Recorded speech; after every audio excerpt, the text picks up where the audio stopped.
அதையெல்லாம் புகுத்தி இன்னும் சொல்ல நல்லா விளைக்கிறங்க. நாங்கள் எல்லாம் ஒரு காலத்தில் மதரசாவுல ஓதி விட்டு வந்து நாத்திகத்தை நோக்கி போனோம். தெரிஞ்சுக்கணும் ஏன் போனோம்? நீங்க சொல்லக்கூடிய அந்த போலி இஸ்லாத்தில் எங்களுக்கு நம்பிக்கை வரல. போய் சொல்றேன், இஸ்லாம் உண்மையான இஸ்லாத்தை கண்டுபிடிக்க வழி தெரியல, எல்லாம் பொய் என்று நினைத்துக் கொண்டு நாங்க போனோம். எங்களுடைய காலத்தில், எங்களுடைய சமகாலத்தில் எத்தனை இளைஞர்கள் கம்யூனிஸ்டுகளாக தீக்காவாக ஓடிக்கொண்டிருந்தார்கள், கருப்பு சட்டை போட்டுக் கொண்டிருந்தார்கள். எங்க காட்சியை பார்த்தீங்க. இன்னைக்கு என்ன நிலைமை? அப்படி போனவர்கள் எல்லாம் வென்றெடுத்து இப்படி ஒரு மார்க்கமா? அறிவியலை முன்கூட்டி சொன்ன மார்க்கம், விஞ்ஞானத்தை முன்கூட்டி சொன்ன மார்க்கம், உலகத்தையே வென்றெடுக்கக்கூடிய ஒரு சித்தாந்தம். பெரிய பெரிய பாருங்க. நீங்க என்ன நீங்க கமலாதாஸ் தெரியுமா உங்களுக்கு? இந்த நாட்டில் கேரளாவில் கமலாதாஸ் ஒரு எழுத்தாளர் பெண்மணி. அந்த அம்மா நோபல் பரிசுக்கு இந்திரா காந்தியால் சிபாரிசு பண்ணப்பட்ட அளவுக்கு சிறந்த எழுத்தாளர். பெண்ணுரிமை பெண்ணுரிமை காலமெல்லாம் கத்திட்டு அம்மா. அந்த அம்மா குமுதம்ங்கிற பத்திரிகையில் அந்த காலத்தில் என் கதைந்து தன்னுடைய சொந்த ஸ்டோரி எழுதுனுச்சு. அதனாலேயே குமுதத்துக்கு ஒரு பெரிய சர்க்குலேஷன் பயங்கரமா ஓடுனுச்சு. அந்த மாதிரியான ஒரு எழுத்தாளர் பெண்மணி இன்றைக்கு இஸ்லாத்தை தழுவி கமலா சுரையாவாய் இன்னைக்கு கண்ணு முன்னாடி அந்த அம்மா வாழ்ந்துகிட்டு இருக்கு. அந்த அம்மா இஸ்லாத்தை தழுவுனுக்கு நீங்க எல்லாம் காரணமா? உங்களை எல்லாம் பார்த்தா வந்திருக்க மாட்டேன்னு சொல்லுது. நான் குர்ஆனை பார்த்து வந்தேன், நபிகள் நாயகத்தினுடைய வரலாற்றை படித்து வந்தேன், முஸ்லிம்களை பார்த்து வரவில்லை. அப்படிப்பட்ட மார்க்கம் இது. உலகத்திலேயே மிகப்பெரிய குத்துச்சண்டை சாம்பியன், முறியடிக்க முடியாத மாவீரன் கேசிஎஸ் கிலே. கேசிஎஸ் கிலே அவ்வளவு பெரிய கிரேட்ல இருந்தவன்.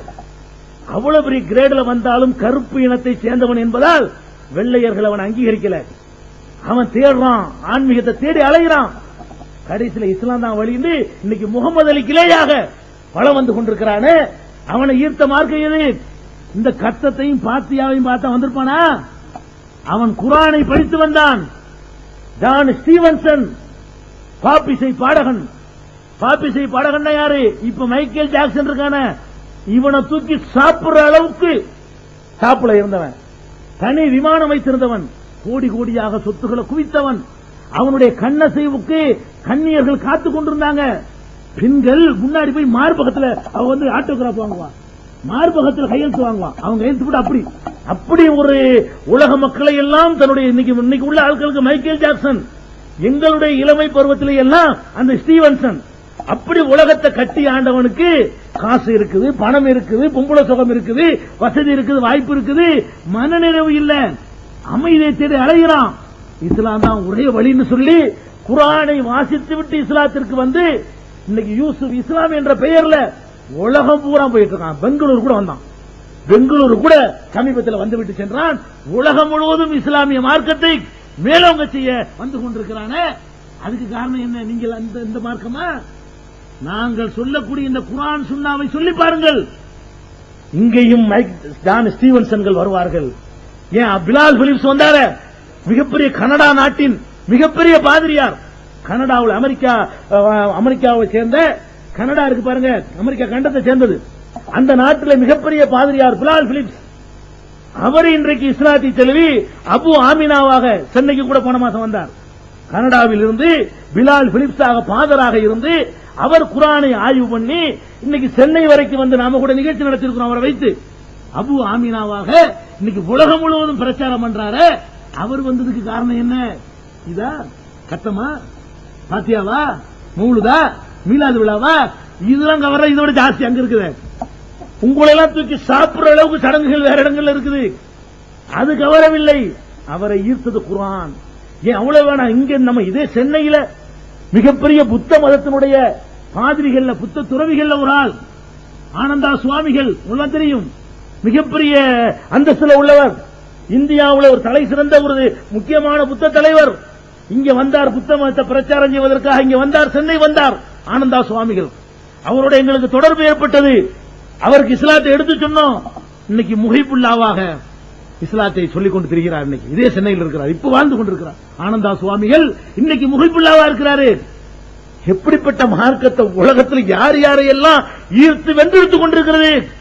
ஆப்கான்ல ஒரு பெண்மணி இந்த ரிப்போர்ட் எடுப்பதற்காக செல்கிறார். ஒரு பெண் ரிப்போர்ட் எடுக்க சென்ற அந்த பெண்மணி அங்க உள்ள தாலிபான்களால் பிடிக்கப்பட்டு அவர்களுடைய நடவடிக்கைகள் சில தவறா இருக்கலாம். இஸ்லாத்தை அறிந்து கொள்ற வாய்ப்பு அந்த அம்மாவுக்கு கிடைக்குது. குர்ஆனை படிக்கலாம் இந்த தனிமையில இருந்து விடுதலை செய்து வருகிறார். வந்தவுடனே நான் இஸ்லாத்தை தழுவுகிறேன். இப்ப இஸ்லாம் தழுவுறான். அங்க போய் நிருபரா போன ஒரு பெண்மணி இஸ்லாம் ஒரு அற்புதமான வாழ்க்கை நெறி, அழகான ஒரு வாழ்க்கை திட்டம் சொல்லக்கூடிய காட்சியை பார்க்கிறோம். இன்றைக்கு அமெரிக்காவுடைய லண்டன்லையும் ஆயிரக்கணக்கில் மக்கள் கூட்டம் கூட்டமா வர்றாங்க.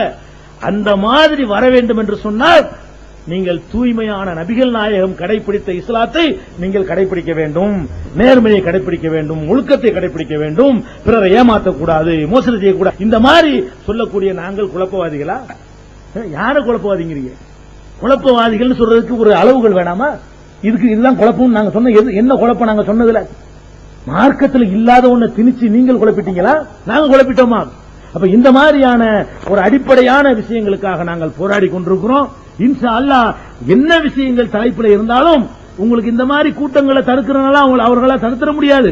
சீப்பு ஒழிச்சா கல்யாணத்தை நிப்பாட்ட முடியுமா?